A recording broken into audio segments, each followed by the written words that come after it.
আরে মুমিন, আল্লাহ তোমারে কুরবানির জন্য তৌফিক দিয়েছেন। অতএব তুমি তোমার কুরবানির গোশতগুলো একা খায়ো না, তোমার পাড়া প্রতিবেশী গরিব দুস্থ অসহায় যারা আছে তাদের কাছেও তুমি তোমার কুরবানির গোশতের একটা অংশ তাদেরকে দিয়ে দাও। কারণ এই কুরবানির দিন এটা আমার আল্লাহর পক্ষ থেকে মেহমানদারির দিন।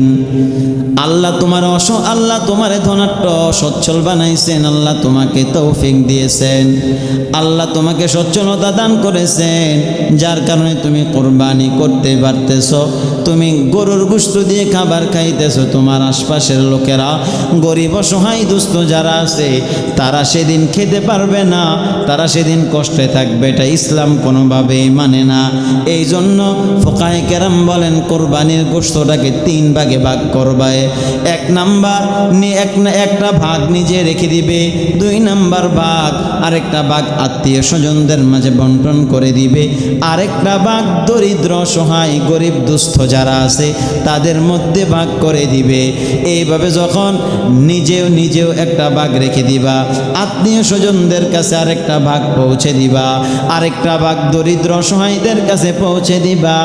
এইভাবে যখন 3টা ভাগ যখন তুমি করবা, নিজেও খুশি থাকলা, গরিব অসহায় দরিদ্র দুস্থ যারা আছে তাদেরকেও খুশি করলা।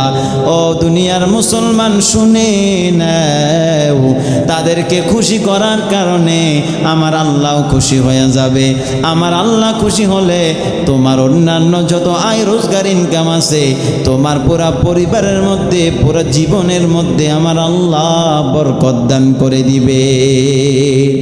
আতিনা ফি দার দুনিয়া না হাসান, আতিনা ফি দার উকবা না হাসান, ইয়া গিয়াসাল মুস্তাগীসিন দিনা লফতিখার বিল উলুমি ওয়াল গিনা।